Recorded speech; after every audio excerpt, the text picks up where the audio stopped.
is quite pedestrian. You want to take advantage. Two groups of practice, and leading the way here in group.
On the road course, and his day did not end the way that he wanted to, but hopefully he learned a lot, and I feel like he gets better each time he's in this car. It's got to be so hard, Adam. I think about, you know, if you're the king of the dirt and the sprint cars, and you can win about every single week in that, it's humbling to come, you know, get in the trucks or the Xfinity car and, I don't want to say struggle, but not be winning. And when you're used to winning, anything less than that is a struggle. But he's done a really good job, and I feel like he's gotten better each week.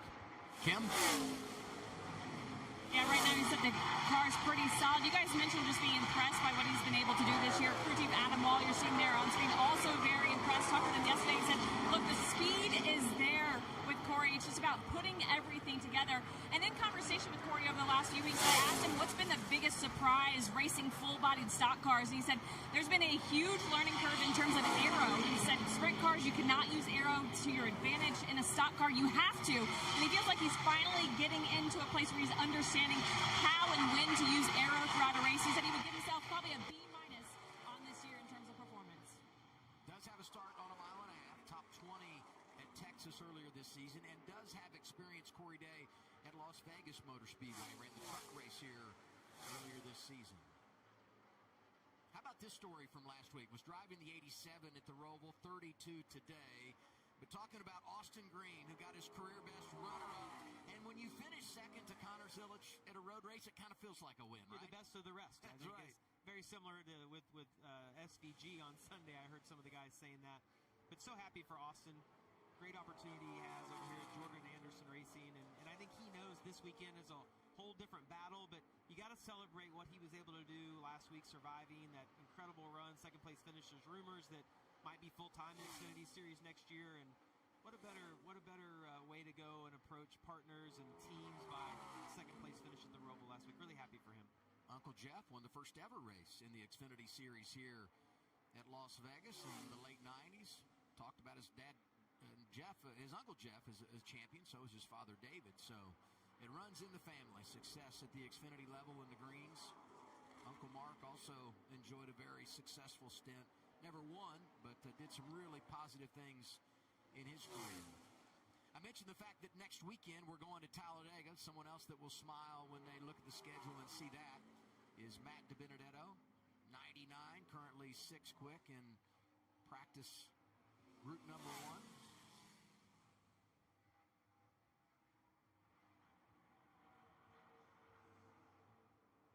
And just as we start to talk about Matty D, he says, you know what?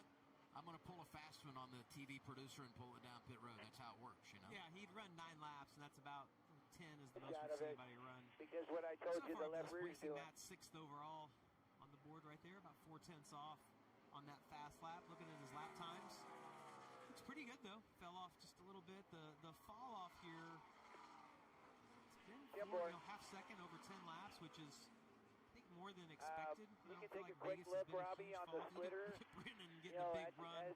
Towards the on end of the top run right there, here. it looked really nice after the pressure got up. So we probably drove a little bit Always on search cold around, want pressure. to find where the grip was on the track. Yeah, we dropped this the is a left side sketchy pretty place. good. Like you don't want to always be the first guy to venture to the Bring it top up there, here, Alex. just knowing where that threshold is. It's always easier also to run the top once the track has slowed down a little bit. But man, first cars on the track this morning, it's going to have quite a bit of grip. Yeah. A fresh Put a rubber in the left rear racing here. tonight. We're NASCAR gonna Xfinity Series on CW. Trevor Bain just coming back take into for the account we're event going to this heat evening, cycle driving it the here, 24, Kim. and it's stacking rubber. It might Yeah, I don't know slip if we on call us it here. fresh face or an old face because it's his return to the Xfinity Series, first time in 2 years back in an Xfinity Series car. But you're a driver coach for 2 of the drivers full-time in the series, Brandon Jones and Taylor Gray. So how much prep had you kind of already done for this weekend, knowing you had to get them ready? Well, hopefully for their sake, it looks the same, right? Like, there wasn't really anything that I wouldn't give them that I looked at this week. But it is different when you have to be the one to execute it and apply it. So now when I go out and I struggle with something, I can't be as hard on them with different things that they miss a corner. But, I think watching our teammate, Dean Thompson, we're really similar in the sim and our setups and all that, so it's nice that he's in group 1. There's the one you're going to follow, and that's something to 1 to 44, clear up. All clear up. Great job All clear. last week in qualifying in the race at the Roval, which allowed us to be in group 2.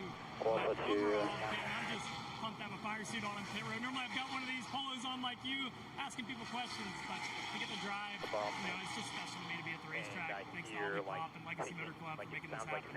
This has been a good place historically for you. As you look at Vegas and its challenges, what's on the top of the list of things you have got to figure out quickly here at this track? Yeah, I can't hear anything. So, I love Vegas, if that's what you're asking about the racetrack. For some reason, this is my best track, and I wouldn't have known that without looking at the stats, but it's like 4 or 5 positions better in the Cup Series for me and a couple better in Xfinity. Last time I was here, we finished 4th, and I think it's the fact that you can move around so much. You can manipulate the car as a driver. It's kind of low grip, which I like, and tire fall off. The right side tire is what we had at Kansas a couple weeks ago. It's a little different than what they raced here in the spring, and that's the biggest question mark for the teams. How much rubber is the track going to take? How much is the line going to migrate? And then for qualifying, we typically see everybody go to the bottom, but is the rubber going to move us up at all? We'll see. All right, let's see that fire suit. You mentioned having it back on. He's got the SpongeBob Ollie colors here this And I have to weekend. slow down too much. It's This electric. all this stuff right here You're works gonna tell me. great. It is. It's Just because you started at that you like it. earlier You're makes in the me sparkling better water, right? to Some kind of accomplish flavor, what you go want me to prebiotic do in and to it. go faster. My daughter thinks that those are the greatest things 31, ever. So we have a lot of those at 69 the Murray house. Thank you, Dr. McMurray. That was very scientific. Trevor Bain driving that fluorescent car. The bright lights of Vegas hosting the NASCAR Xfinity Series. 210, just a little scotch over 210. 10-4. That didn't help you anywhere? No, no different.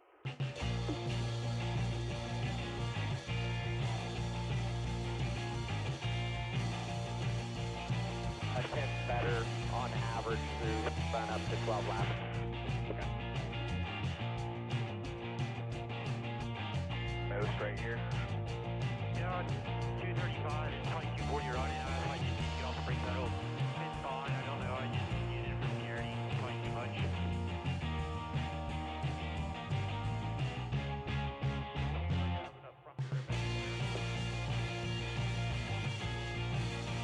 Like when it was slowed up, I just get a little bit tight. That's the only thing that changed. Really, now it's overly good. Not a lot of rubber on the racetrack, so it's like super line sensitive. I fucking missed 3 lap, fighting a little bit, and like lap field, you know. Same thing with 1 and 2. The balance of my race car is pretty good. I don't really know what else we need to do.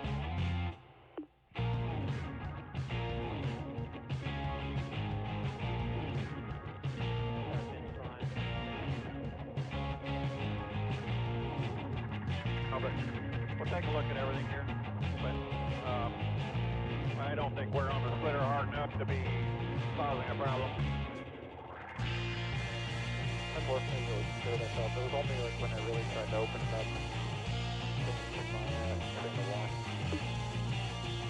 Yeah.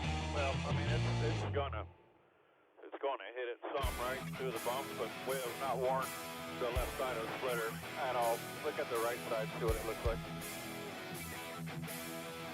Okay.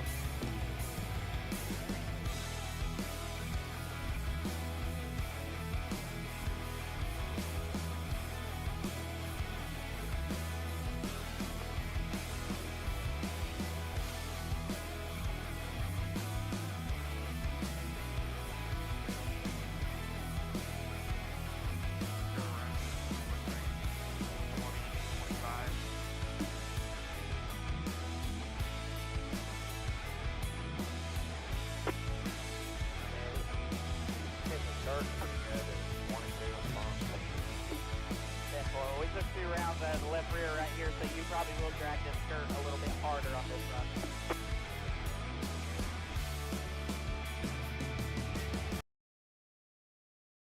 Just under 10 minutes in this session. 10-4, what's up, B? Not much, nothing too exciting out here. They got the bottom all blown off and all that stuff. Have them Races here in Las Vegas. 17 tried a couple of things slower the whole time. Earlier in the campaign when we went caution-free in the final stage, and Justin Allgaier able to hold off Eric Almirola. We'll see how it plays out tonight. We'll go after him. It's always fascinating when you come to one of these tracks and you run caution-free in the final stage, and you still have a great race, like a close race. Like honestly, it looked like Eric was going to be able to pass Justin with just a few laps to go, but Justin did a great job holding his line and being able to run the bottom. And as I mentioned earlier, that top really didn't come in with the cool temps we had in March. Hopefully today, maybe we see some of that as we transition in tonight. I was going to say, I don't say this in part of the pun because we're in Vegas, but if you asked me to bet with 10 laps to go who was going to win that race, it would have been Almirola, not Allgaier. Well, that's why you don't bet, right? That's exactly why I don't bet, because that would have been more money given away. Dean Thompson, top 5 in practice, 4th. Roll by. Or Trevor Bain talking about the team car, and while last weekend it was Kaz Gralla that really carried the flag for Sam Hunt. Can't say enough about the job that Dean has done this year in his rookie season. And one area that he's really shined, if you look at the stat sheet, is the mile and a half. His best run of the year came at Charlotte. Mile and a half race, 300-miler there when he was able to finish inside the top 5.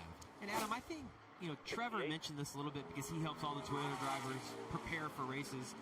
Trevor doing this race, I think, is huge for that whole program because now he's going to get in the car, feel what he's told them they should feel, or describe maybe things that are going to happen on restarts, or with the track as it transitions from day to night, and Trevor's going to learn from that. I think that's going to be really, I think that's really valuable for that whole group. And just the way, look at the bumps. Did you see that as he went into turn one? You see the back of that car bounce up and down. I'll tell you, that's terrifying inside, trying to figure out where it's going to land as you go. There's only bumps on the entry to turn one, but they're big. Let's watch and see if we can see that again.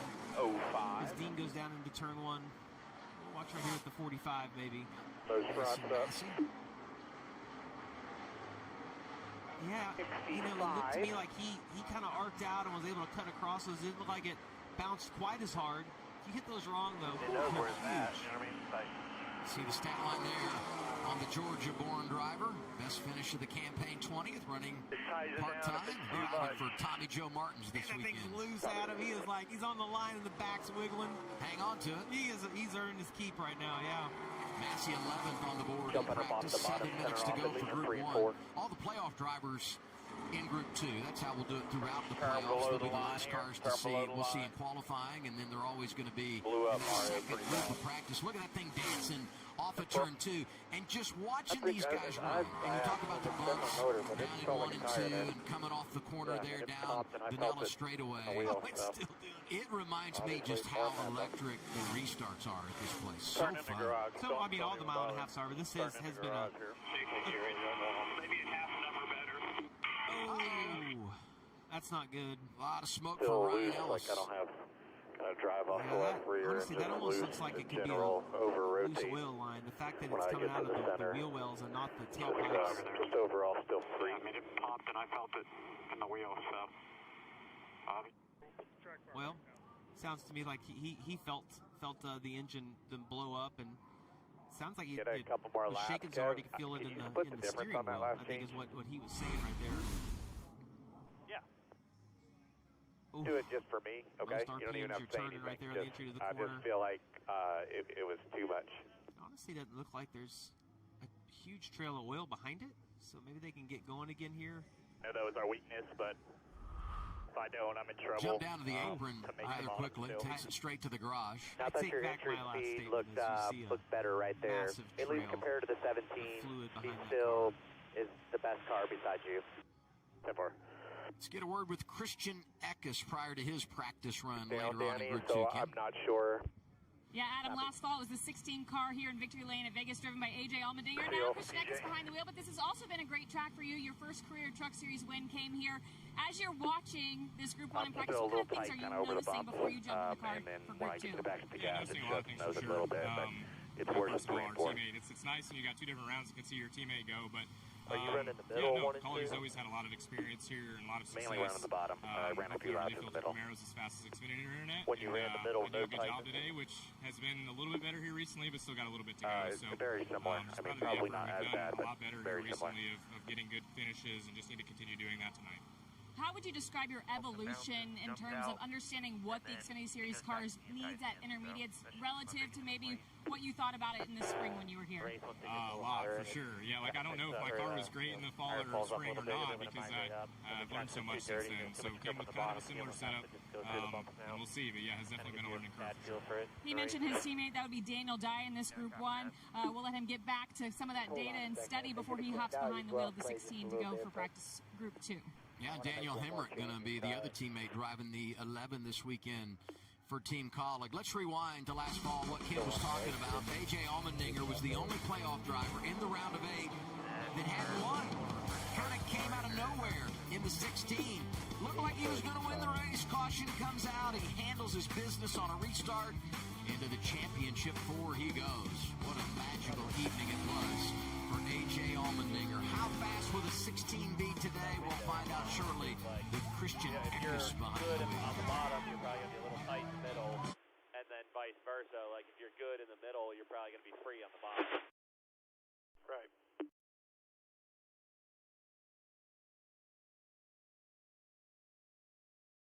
We were bad there. I think them lap times were decent. I agree with that. And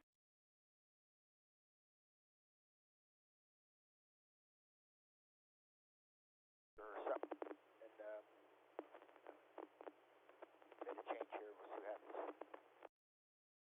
That's important. I definitely can roll faster lap times when I move up. I mean, the car feels better when I move up, but like running the bottom, like where we need to be for longer, you know, I just got to work on that a little bit.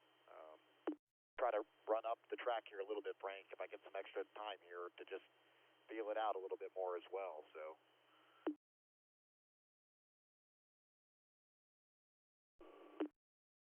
With being around cars. I think it'll just help the whole rest of the corner. Yeah, thank you, buddy.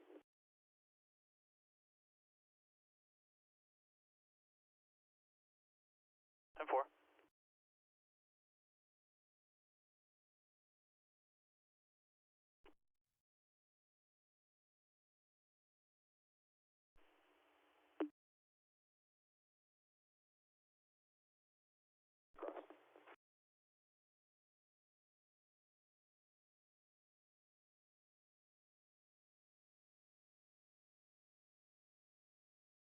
Front grip, right front turn. DJ, never mind. Just leave it for a second.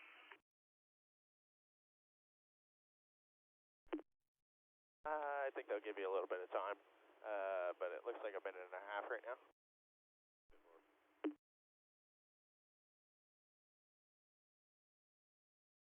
Let's wait until they confirm that we're going to go back out, and then we can get in line, okay? Yeah, 10-4.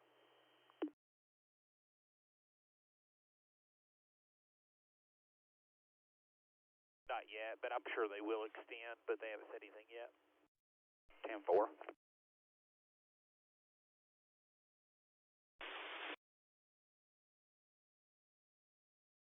Everybody else is probably going to do the same thing, which means they won't get nobody to go out there. Yeah, they just started putting a little bit of rubber down. Yeah, 10-4, I was looking at it. Gray is sliding in the wrong direction. Yellow's out right now. Shows us neither with we might be +1. A late race caution could not stop Dillon. He took their hope, and then he took the win. Hell yeah, boys! Number 10, go! Sammy Smith will finish this race 1 point above the cut line. Hey, buddy, they don't have to count, they have to count me. Hell of a drive, man. Margin so slim in that race that wrapped up the round of 12 last week. So we reset. Here's the They're round still of 8. working right now. They're applying right now, like on the pit road, but they're still cleaning it up. So I would say probably another 3 to 4 minutes. To the Xfinity series above the cut line. You got to feel pretty good. I mean, no one guy's going to be able to point their way in here. You got to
was watching the spring race here when we were doing it with Kyle Busch.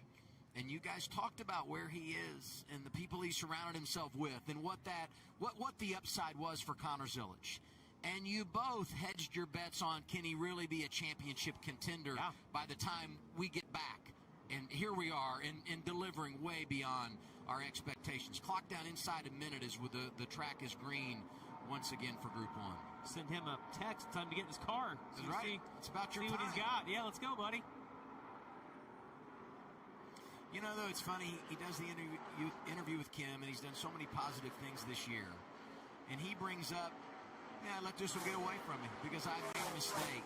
He is a true racer in that he's always thinking about maybe what went wrong and the things he could have done better as opposed to celebrating all the victories.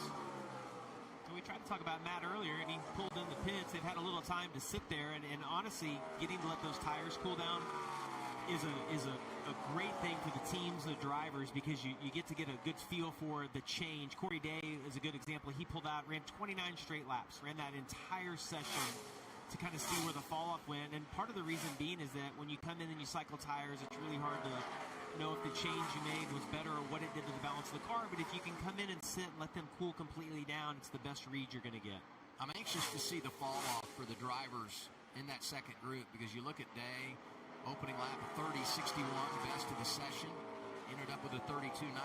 So there was some significant fall-off there. But the fact that he went out and ran 29 consecutive laps is a major statement on what they thought about the race car. Because if it wasn't handling good, they would have come back in and made some adjustments. So that's a good sign for them and hopefully a nice baseline for their weekend. By the way, the 17 did win on a mile and a half this year. William Byron delivered Memorial Day weekend at Charlotte Motor Speedway for Hendrick Motorsports. See Matt's car, it looks like he can get to that line and then it washes up in the middle. I don't know if he can't turn the wheel and it's loose. Looks like the back is really dancing around the entry to turns 1 over those bumps. Those bumps are so big, you're going to hear all the drivers reference those and getting across them and what it does to the balance of the car. Daniel Dye had the quick lap early, 5th right now overall on the board. And you look at 5-lap average, he's in the game. Actually, on the 5-lap average, he's 2nd right now behind Day. Didn't ever get to 10 consecutive laps, talking about Daniel Dye. He's had a good history here, though. A couple of 12th place finishes. Still, no clock in here. We're still trying to figure out exactly how much time NASCAR is going to give everyone in Group 1. Just a tough spot for them because you got down to about 5 minutes to go in the session, and you have the engine issue for Ryan Ellis and all the oil and the cleanup, and so you want to make sure everybody gets a chance to get it dialed in, and now our clock showing 2 minutes to go, Group 1. It's about 4 laps for the 10 car if they choose to stay out and run the rest of those. If you make a change and it feels good, you will stay out just to see kind of where the balance goes, what the trend is. If you pull out, you don't like it, you obviously come in, and that'll be the last change for this session. Looking at that oil dry that they put down on the entry to turn 3, it looked pretty low, but that's one thing that you have to take into consideration when you pull out with that change is, is the oil dry affecting the balance of my car, or is it the change that we just made? Looking at the 28 of Kyle Sieg.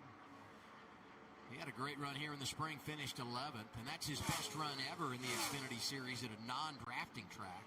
And you can't come to Las Vegas without thinking about older brother Ryan, the anchor for RSS Racing, and how close he was to getting career victory number 1 here last fall, 2nd to A.J. Allmendinger. And there was a time in that final green flag run of the day when it looked like Ryan Sieg was going to get the top spot away from Allmendinger, take control of the race. Ultimately, it didn't work out, and that's one of his 5 career runner-up finishes. We'll see Ryan on track in a moment. Kyle shown right now just outside the top 10 in practice number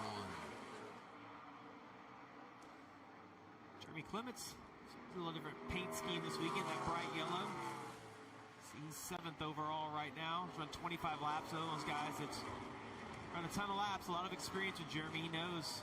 See, car drove through the bumps and washed right up through the middle. Some of that could have been from the dirty air of Alfredo, who's a little bit in front of him, but still has a big effect on the car. all these guys taking a big late entry, and then you see getting down on that white line, and there's such a difference, Adam, from the white line to being 6 inches off of it. It just feels like there's so much more grip when you can get right on the white line. Jeremy Clements, top 10 at Bristol. Back-to-back weeks where things did not go their way at Kansas and the Roval, hoping to get back on track today and record his first top 10 finish in what has been a long career here in the Xfinity Series at Las Vegas. All the playoff drivers will be on track when we come back. Group 1 is done. Red and black flags are out. Sheldon Creed focused and ready to go. And Brandon Jones hoping for another mile-and-a-half win after getting it done at Kansas.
Here seems to be pretty crucial for race pace, so I try to dial that in just with my pace, entry speed, exit speed, all that. So yeah, it felt really good. Always good when you can fire off for practice that fast. As you think about making a qualifying lap here after Group 2 does their practice, what kind of things did you kind of note in your head that you might do making that run?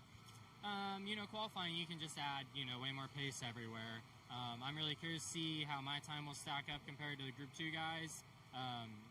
Track has rubber laid down on it now, but it's also cleaner than when I went out. First group is pretty dirty. So, yeah, I'm curious to see. I'll watch these guys on SMT and see what they do line-wise, and, yeah, we'll be good for qualifying.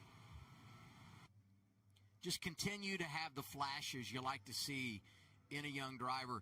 In fact, when we were talking about him earlier, and Kim was giving a little bit of a rundown of the evaluation of Crew Chief Adam Wall and the things that he was saying about what Corey Day is doing at this stage of his career, it reminded me of an amateur golfer. You go out one day, you don't putt well, maybe your driver's not working, but you have those 2 or 3 shots that keep you coming back and keeping you encouraged. And I feel like every race, there's always something that he does to show his talent and why they're investing so much in him in the future over at Hendrick Motorsports. I think it's really important too, and I say this out loud so I can remind myself, is that not to compare him to anybody else, because everybody's on their own path.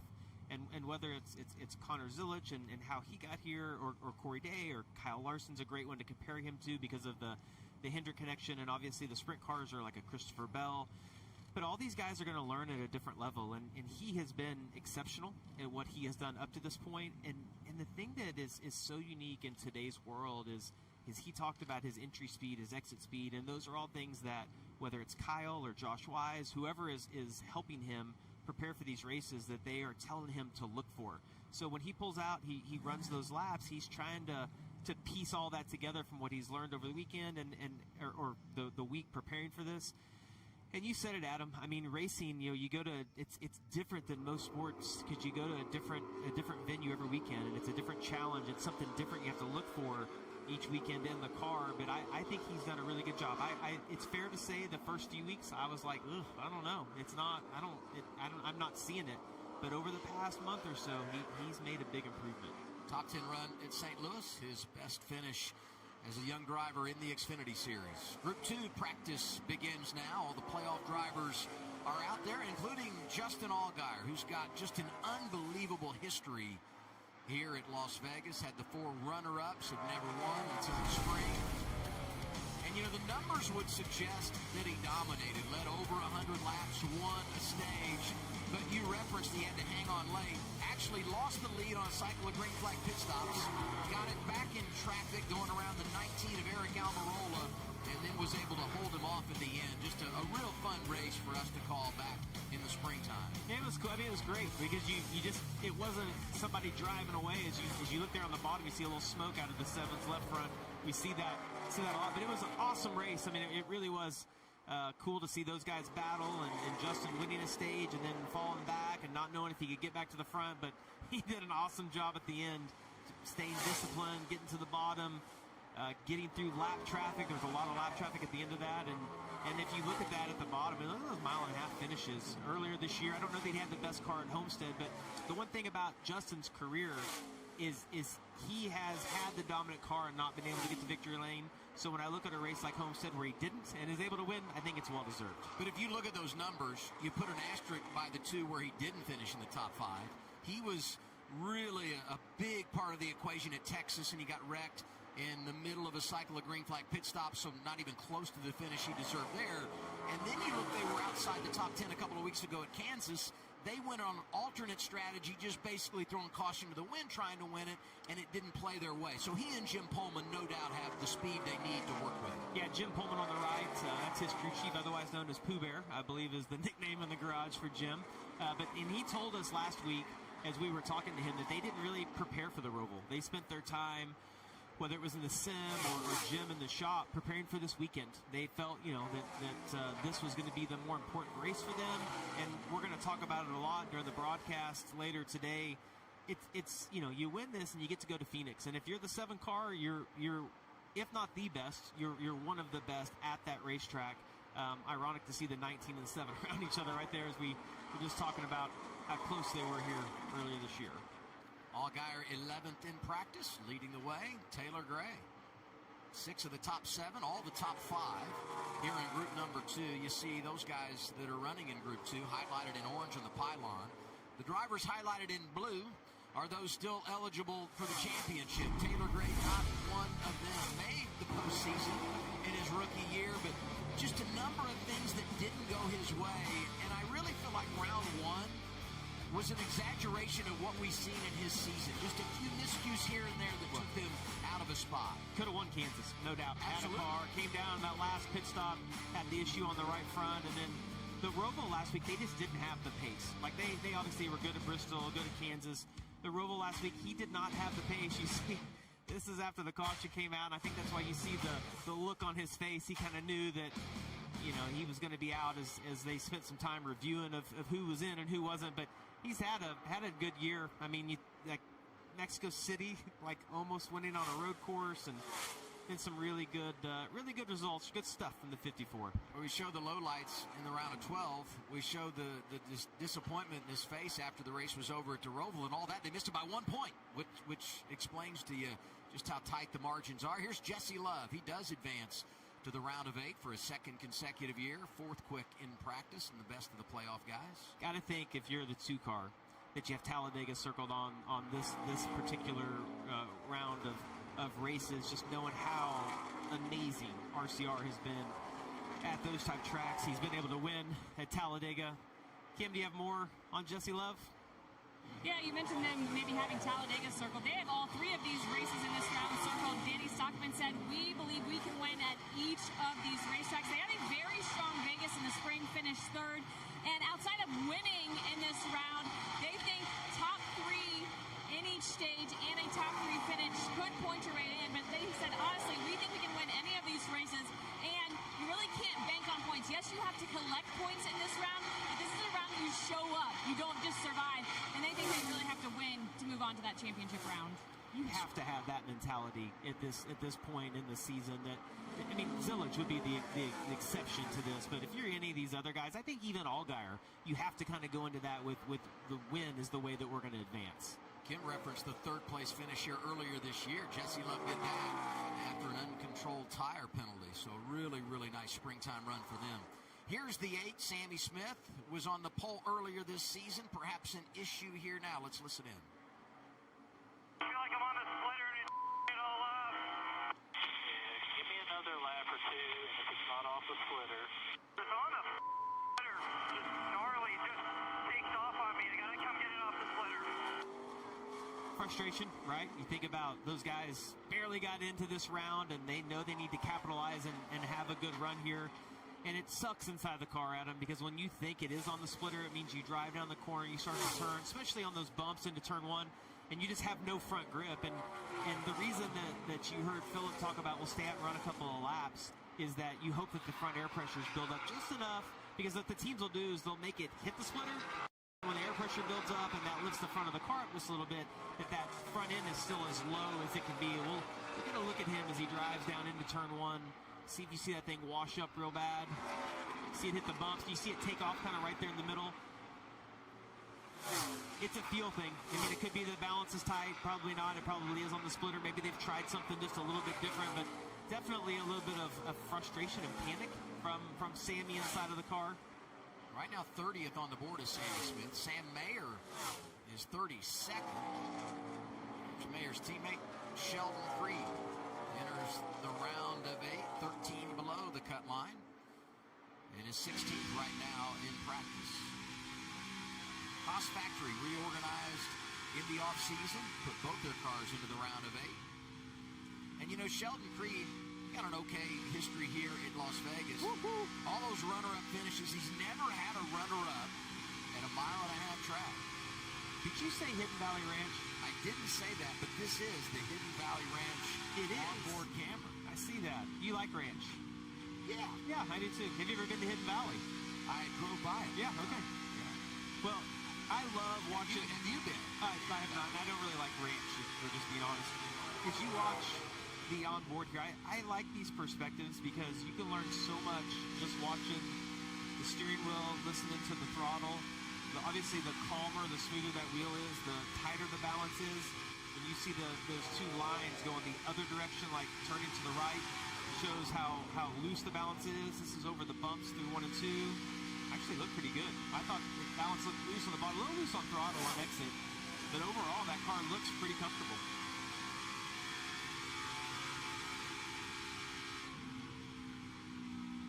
It looks nervous into 3 right there. Get back to the throttle right there where that white is on the wall. As a driver, when you're in the middle of the corner, you focus on that because that's where you hit. That racetrack falls out right at the last second. If you get close to that, you'll get into it. I just feel like practice is so unfair. 25 minutes, one set of tires, and by the way, the track will be different tonight when we race than it is right now.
First lap on the racetrack, right there with his teammate Connor Zillage. So obviously picks up quick. And you mentioned Martinsville. When you have any of these guys that come from the late model world, they race there so much that they all feel comfortable going to that track. That's a love-hate track for a lot of guys. Kim, I know you talked a little bit to Carson. What do you got?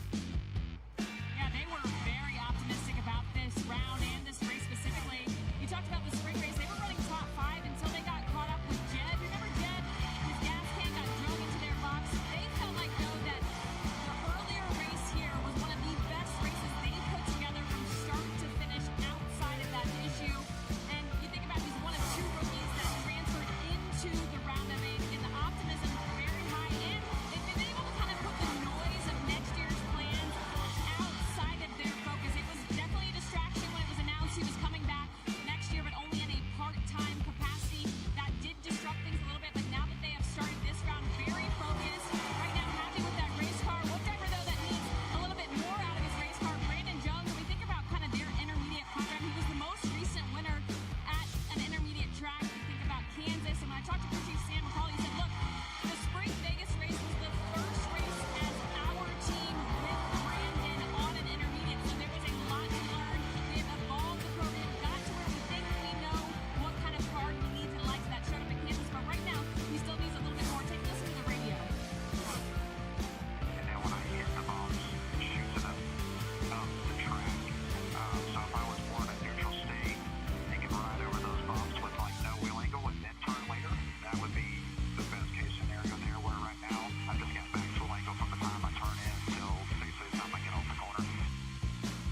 The first thing that I pick up there is the demeanor and the comparison between Sammy Smith and Brandon, and like kind of where they're at. Like I felt like I heard panic in Sammy's voice. That was very calm and very descriptive. He talked about, when he talks about the wheel angle, it means that he drives in, he's turning the wheel to a certain point. As he hits the bumps, he's describing what the car does across the bumps. Does it get loose? Is it snapping loose? Does it hit the bumps and washing up the racetrack? And that's awesome breakdown from him to tell the crew chief exactly what he's feeling, where he's feeling it, and the input of the wheel. Because when you do that test, you have telemetry on the car, and they can see all that. But when you come here and you have these short practices, the more descriptive you can be, the better off. That was great stuff. Made it almost 15 minutes into this practice. And this is the first time we've seen Connor Zillage, who was a runner-up, as you see here on the graphic, in our last 2.5-mile races. And we referenced just how good they were here in the springtime. Well, I don't want to say this, but it just seems like Junior Motorsports, either they came here trying something a little bit different, but they've been so good at all the mile-and-a-halves. They were really good here, as we've talked about earlier this year, but they all seem to be a little bit off right now. I mean, Allgaier being the best in 11th, you see, Waffles in 15th, but Zillage being all the way down to 26th. The only thing that I can think of is, Sammy Smith was very vocal about being on the splitter. Maybe something they learned in the sim showed them that splitter needed to be lower, and that's why they're all a little bit off. And I can't wait to get some discussion from all those guys of if they all kind of felt the same issue, and if that was just, maybe not having enough turn on low air pressure from being on the splitter. What about that 88 outside the top 25 in practice, Kim? Yeah,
as you mentioned it, Corey Day was in that first group, and it's sometimes being in the first group's an advantage, sometimes it's a disadvantage. It'll be interesting to see, where these guys end up in the race. But Sieg has been really fast at a lot of races, and I remember with Allmendinger, he had the better car that day. Just the timing of the passes wasn't where it needed to be.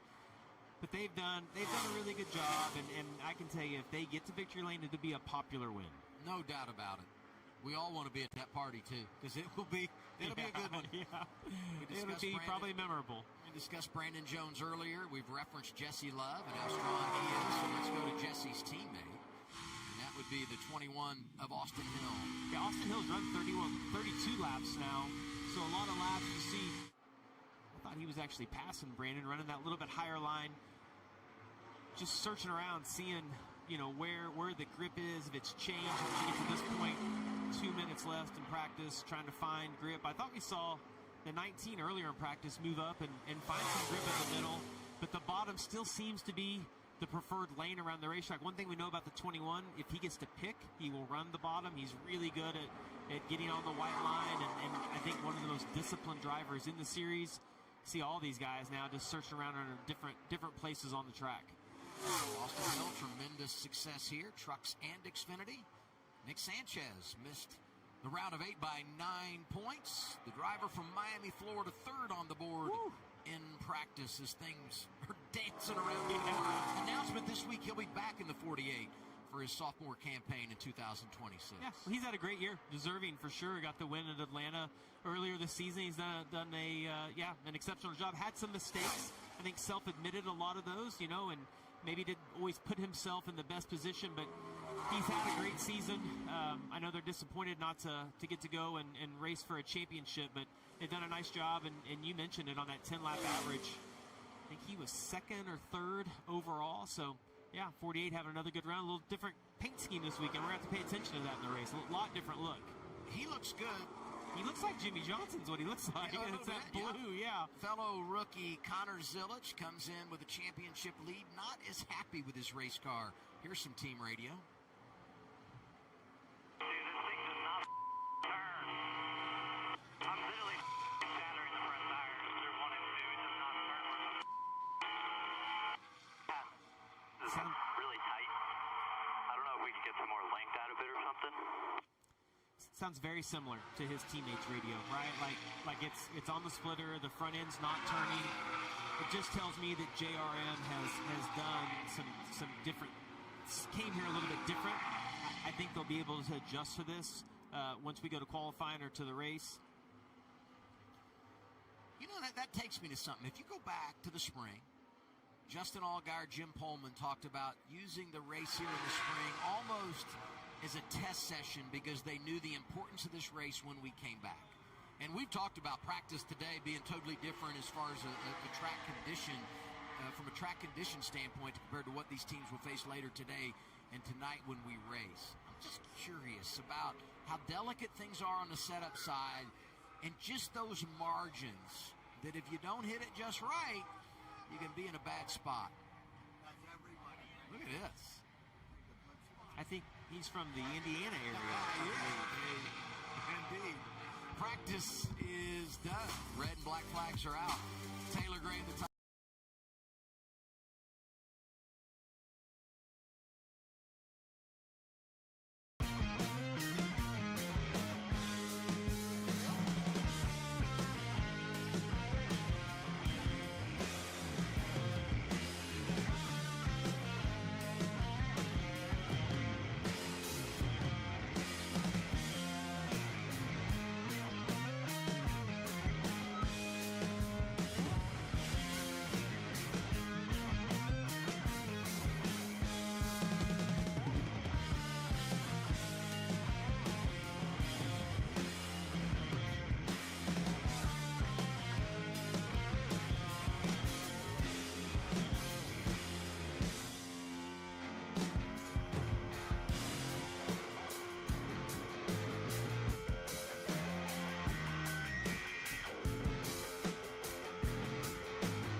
Wayne Taylor, sí. He's a great El próximo año Windward en Copa de Resistencia va a tener a su archirado en Good luck. Thanks. That's Taylor Gray again, top of the board for outright speed. Did not transfer into this round of the playoffs, but hoping to make some waves. We'll see who has the fastest car. Qualifying coming up next from Vegas.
Maybe we weren't quite as good as we were in the spring here, but I feel really good about our Rev 1 Energy, Brent Fresh, and our Coach Chevrolet. I feel like long run speed was really good for us there. And I think this racetrack's going to get a lot hotter, a lot slicker. The Cup Series rubber is going to get laid down, and that's obviously going to change the track a good bit. So I'm not in panic mode by any stretch. We knew that we were going to fire off a little bit tight and let the track come to us, and I feel like we're doing that. So really proud of this team. The first round was really good for us. Now we just have to mind our P's and Q's in this next round. It's going to be an interesting one. Vegas is obviously the normal one, but the next two are going to be a lot more difficult. All right, Adam, it sounded like we were maybe scratching our heads a little bit about the JRM cars in practice, but it went exactly as planned in terms of what they thought they had. Yeah, you talk about the wild cards at Talladega, Martinsville. Practice a bit of a wild card as well, but qualifying will help us understand a whole lot more about these playoff guys, and we've got that for you coming up.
time he competed, Maggio got a career best, 15th at Daytona in August.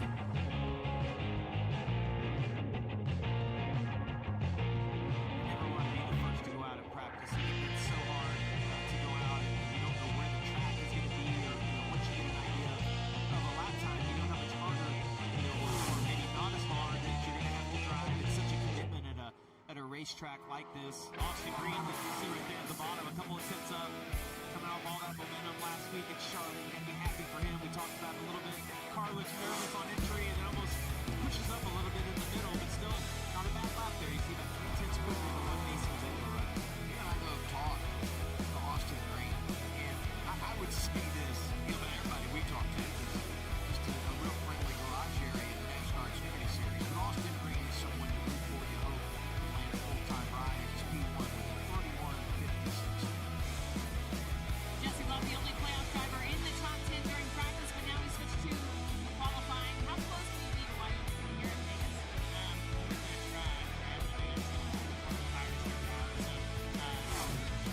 I haven't qualified great in the past, and honestly, that's not in my mindset, so maybe I'll try to do the opposite, predict it a little bit, but I don't know, I'm just trying to feel the tire and to see what people are getting. I was pretty close to practice, quite honestly, so yeah, Charles has got some pretty normal practice, and felt good to lead the playoff group, so I feel really good about it, and I love this racetrack, I love coming to Vegas, and it's my favorite long pass, so yeah, just a lot of learning going on in practice, and I think I got a lot out of it, so our car is really close, we got 2 small things to work on, and I think we're going to get that. A lot of optimism too, if you listen to the interview. And I love the mindset of the playoff guys who get to this point in the season.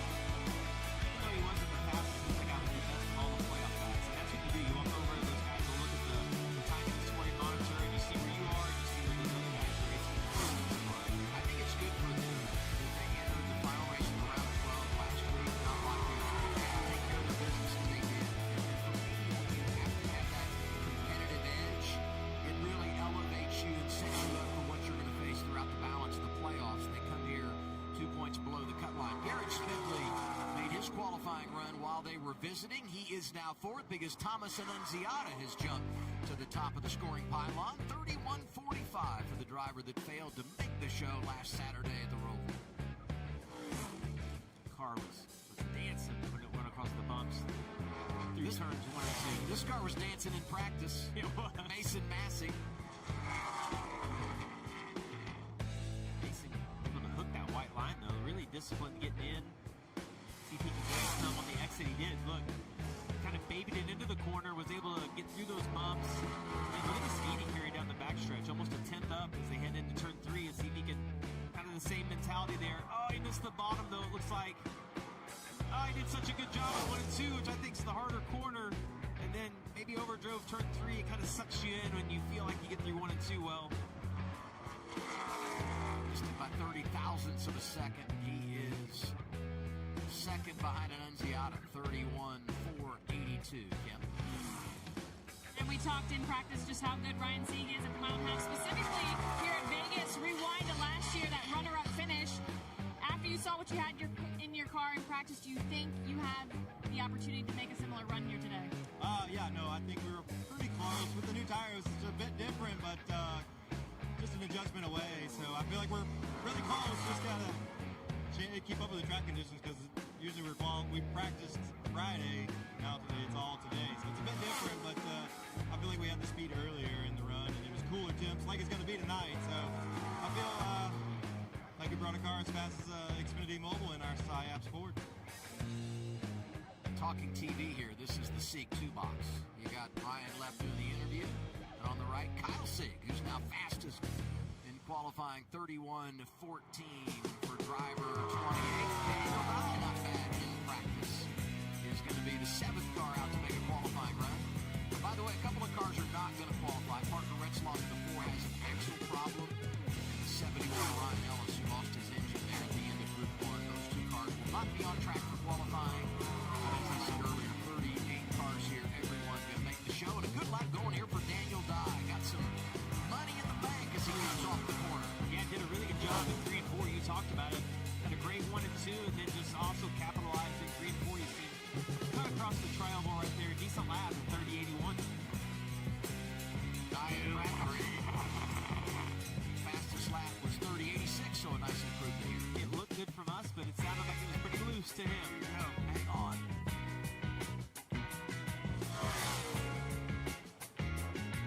Here's the 07. Here's the 07. Nick Rice back in the 07. Making his 11th start of the season. Still looking for his first top 20 of the campaign. Fourth generation driver out of the Commonwealth of Virginia.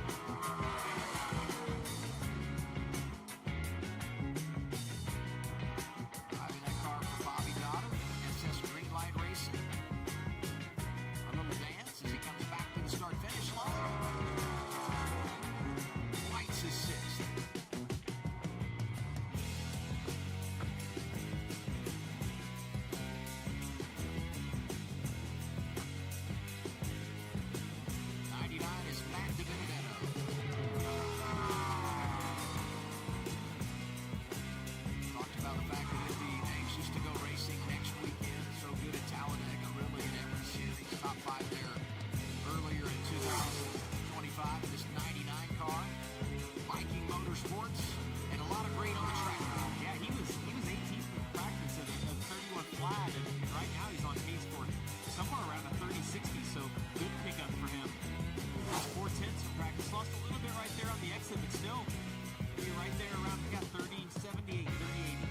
Just in front of Daniel Dye. I'd like to have 3 and 4 over again. He was up quite a bit. He turns 1 and 2. And Sanchez good in practice. Let's get a word with driver 48, Kim. Yeah, right before he slipped in his car for this qualifying lap. So as you think about this lap, how flexible do you have to be with how you attack each corner? Yeah, Vegas is a track that requires full commitment. So right now, qualifying speeds are significantly slower than last fall. So that's going to be an adjustment we're going to need to make. But I think my DS is all Chevrolet is as fast as Xfinity mobile. So just got to get back up and qualify and try to get a pole. Lights a winner, Sanchez won earlier this year at Atlanta Motor Speedway. Now Echo Park Speedway. Dean Thompson makes his qualifying run. Third behind DiBenedetto and Nye. Really curious to see what the Sam Hunt cars do. They were great last week in the form of Kaz Grala. Got that career best. Dean Thompson been good on the mile and a half. Trevor Banks joining him. He had high expectations when Trevor comes over. So look forward to watching them race later today. Here's Blaine Perkins in the 31. Driving for Jordan Anderson.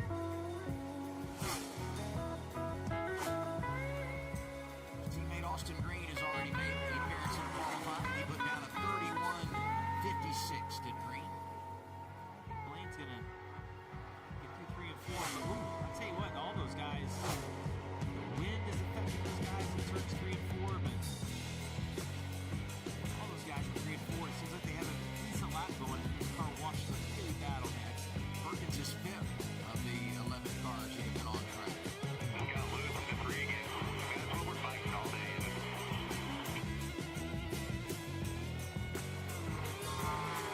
Jimmy Gase in the 53. Driver owners made about half the starts in 2025.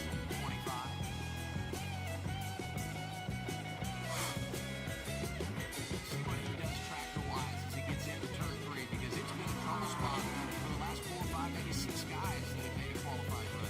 Yeah, I think, the wind plays a big effect on the track. If you get through 1 and 2, it feels good because you have a headwind, and then you get down to turns 3 and 4, and you have the tailwind, that difference in the grip level of the car and the way that you have to drive it. It's just, it's so enticing if 1 and 2 feels good to see, what you can do in 3 and 4. I mean, you look, Vegas is known for wind, and right there, huge flag, stuck out. Yeah, this place, not only does the wind affect the car, but it also tends to blow like sand and debris on the track when it sits for a while. Part of the reason like going out early is not good if the track's been sitting. But Harrison's got a nice little lap going here. Can he get it through 3 and 4? Gained a little bit on entry. It's giving it up a little bit on exit. See where he goes. This is going to be close. Back to the line for Harrison Burton, third, but he lost all of that cutting through turns 3 and 4.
changed his career when he did that. It certainly did. I just need to get him to get out and get his two hands together and make a heart again. That's right. It'd be a win-win for everybody.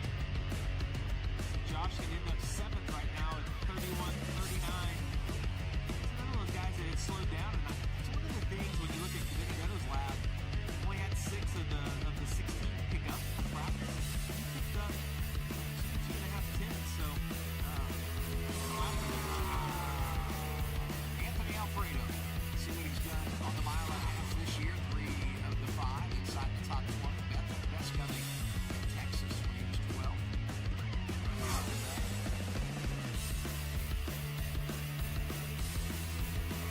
Didn't start off practice very well. We saw, like, when they first unloaded, it just didn't seem that car was happy, but they did get it better as practice went on. You see, he almost got below the apron right there. He's not too much lap time, though. Well, he really did do a good job of hanging on to it. Brings it back in 7th, 31-16 for Alfredo. It's like when you hear the radio right after the start finish line, when the drivers start talking again. There's so much emotion. This will be a highly anticipated lap by the garage, knowing the speed that 17 had in practice. And obviously, from what we saw on the tracker, he had the best long run speed of anybody. We're just going to have to find out, is that based on when he went out, or is the 17 car going to have that speed all day long? Right now, you see these 2 tenths up down the back stretch, and it looks very smooth and very under control through turns 1 and 2. He was the best in Group 1. 6th overall in practice was Corey Day. 30-60 in practice. Oh, he got Coming off of turn 4, it slides away from him. Yeah, he was almost 4 tenths to the good, and that dance off of turn 4 rewinds him all the way to 3rd in the running order. Look at this again. You hit it 4 tenths up. Ooh, I think he's chasing it up the track. And I'm telling you, right there where the white is on the wall, it's going to come up. That is where almost everybody hits. He got high super early. You see that chasing it all the way around the track. I tell you, he's going to be mad and also thankful in the same moment because didn't tear that car up. Here's another car that's fast in practice, Adam. And Ryan Sieg ended up 2nd in the practice session. And like so many other drivers, green going to turns 3 and 4. Tire change on the left rear, but you're right, 10th up already. Matt did a really good job through 3 and 4 because most of these guys aren't able to gain back. But 37, good lap. Really nice effort for Ryan Sieg. He is now in position number 1. Yep. And Austin Hill is one of only 2 drivers in the field to have won at Vegas. So as you look at this track, what's the hardest thing about putting together a qualifying lap? Just committing to it. You know, you got to go practice. Our local dumpster Chevrolet's been as fast as Xfinity overall practice, but the pace slows down so much that you're about to go out here and go 2, maybe even 3 seconds faster than how you are in practice. So trying to wrap your head around that is really tough, but hopefully we can do that today. Have a solid starting spot and go get us another win here in Vegas. Austin won here springtime 2023. Also has 2 truck wins here. Here's an Xfinity Series champion. Full-time the trucks, Daniel Hemrick. 2nd week in a row in the 11, and he's now fastest. 30-67 for the driver from Kannapolis, North Carolina. George backed up. Thank you. Yeah, backed up just a little bit quicker than what you did in practice. Sounds pretty happy, pretty content right there with that lap. Brendan Quaid, Arca-Chan, drove that car in Kansas our last mile and a half. Finished inside the top 10, was the best non-playoff guys. And here's Trevor Bay. Ooh, that thing is vicious through the bumps. You see it, turns 1 and 2. Hit the bump. You saw it kind of jump out from underneath him and slid up the racetrack. And when you exit turn 2 in the red, it's not good because everybody's been losing ground in 3 and 4. See if Trevor can get anything back here. And that continues in the wrong direction. Whew. I hear his radio. He reeled it in just a bit coming to the start-finish line. But 11th of 23 is going to be a disappointment for Trevor Bay. I say 23. Actually, 21 cars have been on track. We referenced the Retzlaff and Ellis are not going to make a qualifying run. Here's Taylor Gray, led the way in practice.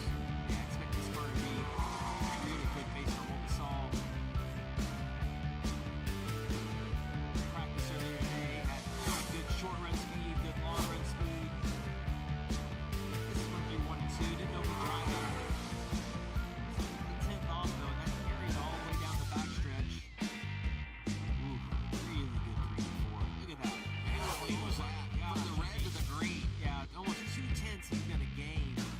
just through turns 3 and 4. Big pickup right there. Over a tenth and a half in front of Daniel Hemrick. Puts the 54 of Taylor Gray at the top. It's the first of 4 Joe Gibbs drivers to make a run in qualifying. Colleague works first in the form of Daniel Hemrick. Hemrick now second. Here's the team car. Christian Eckes comes on starting practice driver that's 1 year in the Craftsman Truck Series. Is Eckes. Good one, too. The already in the green. I'll tell you that 3 and 4, though. I think Taylor Gray had a good 1 or 2. I think he was a little conservative there. We'll see what happens in 3 and 4. Taylor Gray's 3 and 4. Really good. Oh, Eckes can stick with it. Actually gained back a little on Exit. Good job. Got it back. Good enough to put him P1. 30-44 for Eckes. Yeah, I wonder if the track is transitioning maybe a little bit. Also, we've seen business really pick up. Kim?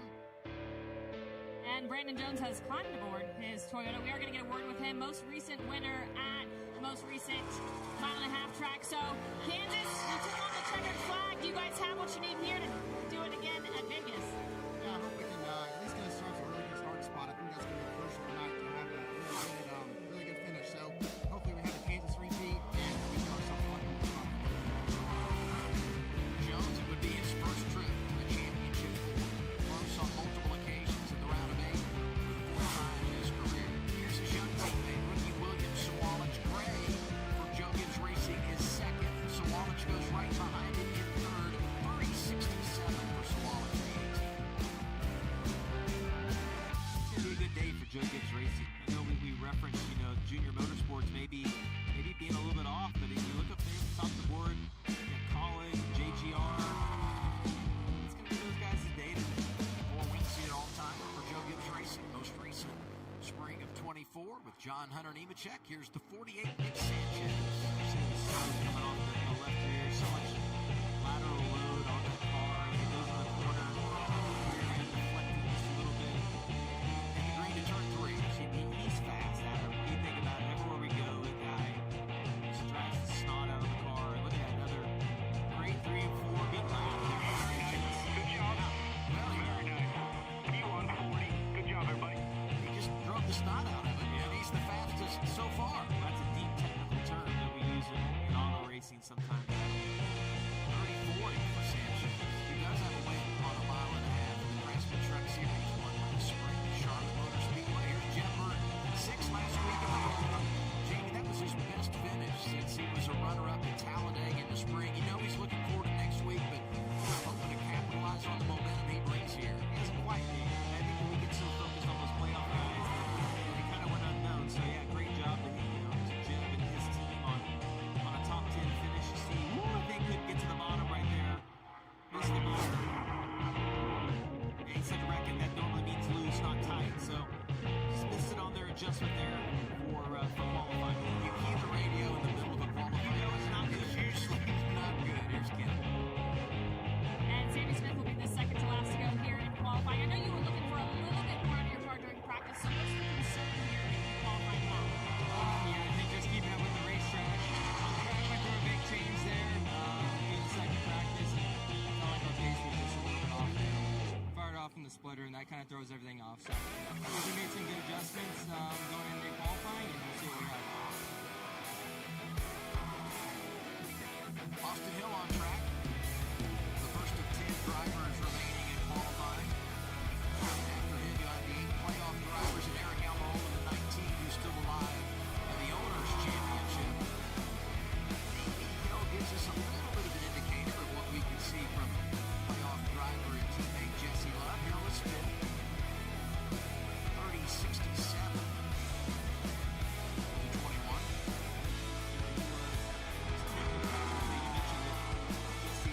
Being fourth in practice. Here's our first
6, and all 3 Joe Gibbs Racing Toyotas in the top 5. It was so interesting listening to that because as I was watching the tracker, it's delayed a little bit. And as I heard him go in there, barely roll the throttle and get back to the gas, I'm like, ooh, it sounds good. And it was good, Brandon. Carson Voppel started on the front row in the spring, making his Las Vegas debut back in March. Maybe again, based on what we see right there. Good qualifying speed today in the green. I was scared to say anything because it looked so good, but based on what we saw with Mayer, it didn't work out. See, he was pretty disciplined on entry. It's going to be close. Lost a little coming off of turn 4, but he's still going to have a pretty good starting spot. I'm telling you, Jones is 3 and 4. Really good. Good job. 5th for Quaffle.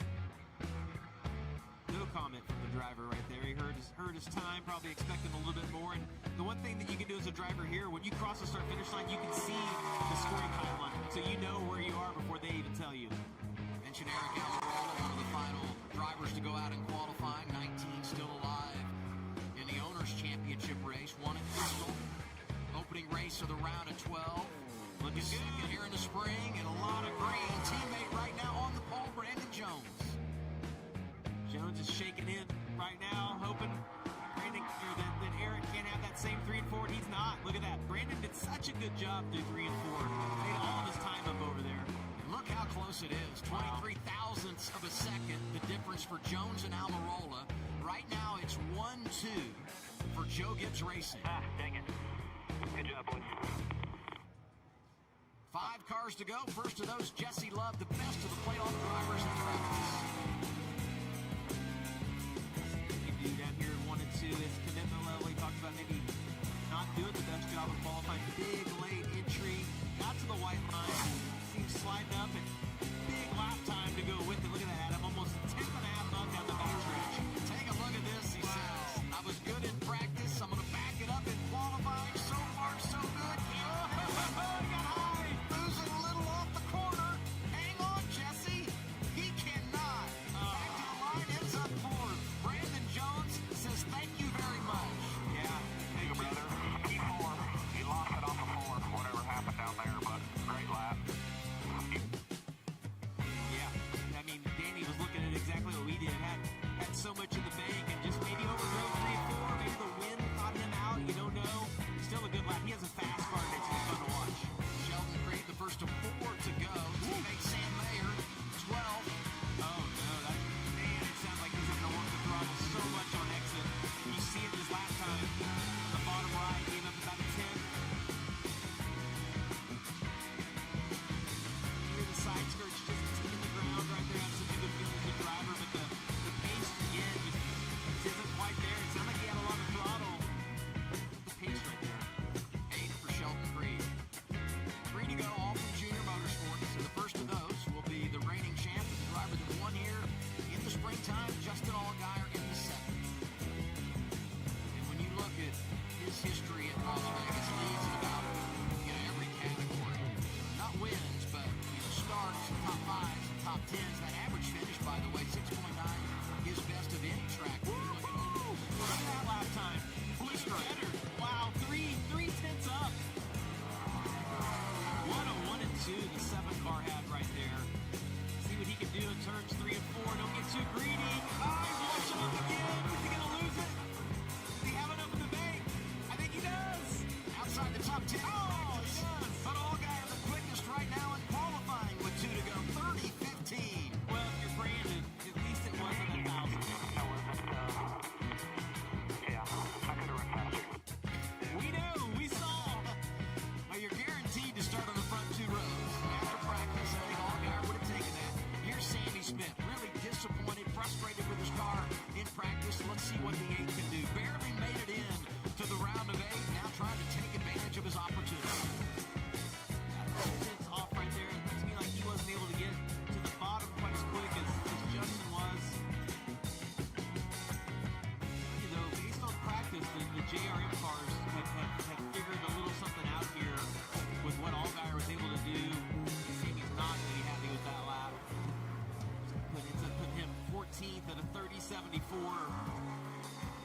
7 did something different, and the 8 car could go over there and see what those adjustments were, and it's going to give them a direction. Sometimes as a team, that's what we do.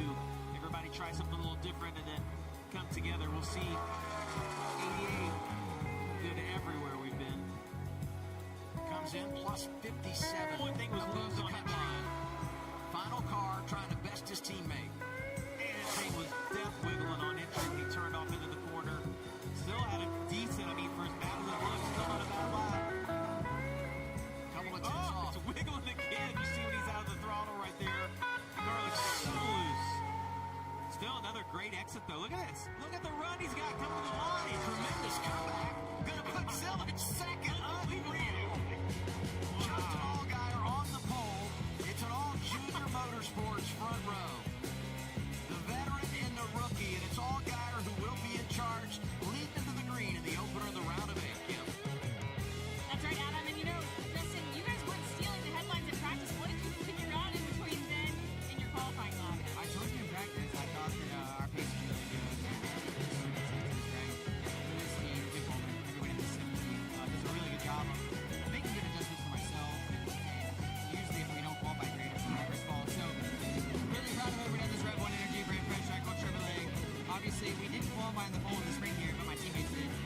But we went on to win the race. So now we got a little work cut out for us. We're going to have to be as fast as Xfinity Rumble today. But I'm really proud of the effort. And I still didn't feel like I did a great job on that lap. And the team definitely gave me a car worth it. You lead the field to green. What's going to be key here to make sure you keep that track position all day? Oh, no mistakes. Execute all day. Pit crew. Last week we had a great pit stops on pit road. We're gonna need that today. I think just making the right decisions. It's gonna get hotter. It's gonna get slicker. More rubber is gonna get laid down, and we just have to maintenance up. Justin Allgaier will start this race where he finished it in the spring. That's P1. 12th career pole for Allgaier, the 39-year-old from Illinois. Second pole of the season. He also won the pole